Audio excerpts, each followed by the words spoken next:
హరి ఓం. ఈ సమ్మర్లో హాలిడేస్లో పిల్లలందరూ ఇంట్లో ఉంటారు కదండి. టీవీలు వాటికి ఎడిట్ కాకుండా పిల్లలకు రోజు 1-2 శ్లోకాలు చొప్పున భగవద్గీత నేర్పిస్తే చాలా బాగుంటుందని నాకు అనిపించింది. మా మనవడికి నేర్పిస్తున్నాను నేను. మీరు కూడా మీ పిల్లలకు నేర్పించండి. ఈ వీడియో చూస్తూ కూడా నేర్పించండి. మీతో పాటు మీ పిల్లలు నేర్చుకుంటారు, పిల్లలతో పాటు మీకు కూడా వస్తుంది. మా మనవాడికి నేర్పిస్తున్నాను. ఇప్పుడు చెప్తాడు మా మనవాడు, మీరు కూడా వినండి. హరి ఓం చెప్పు ఫస్ట్.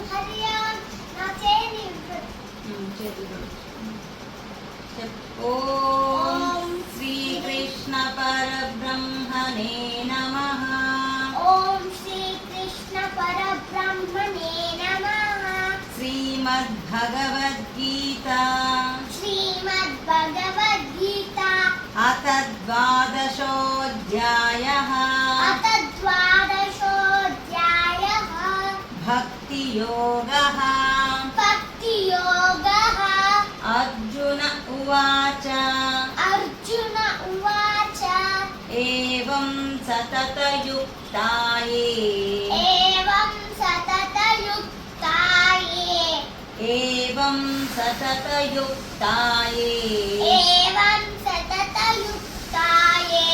భక్తాస్త్వాం పర్యుపాసతే.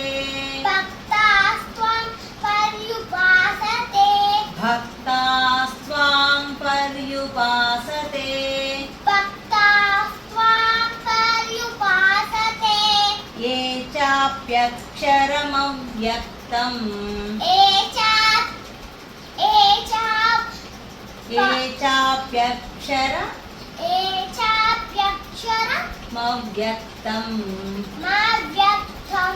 ఏచాప్యక్షరమవ్యక్తం తేషాం కే యోగవిత్తమాః.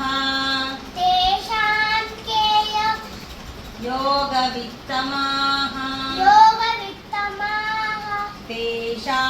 కే. మళ్ళీ చెప్పు ఒకసారి. తేషాం కే యోగవిత్తమాః. చెప్తావా నువ్వు మొత్తం? చెప్తావా ఒకసారి ట్రై చేయి. అర్జున ఉవాచ ఏవం సతతయుక్తాయే భక్తాస్త్వాం పర్యుపాసతే. ఏ చాప్యక్షరమవ్యక్తం తేషాం కే యోగవిత్తమాః. అర్జున ఉవాచ ఏవం సతతయుక్తాయే భక్తాస్త్వాం పర్యుపాసతే.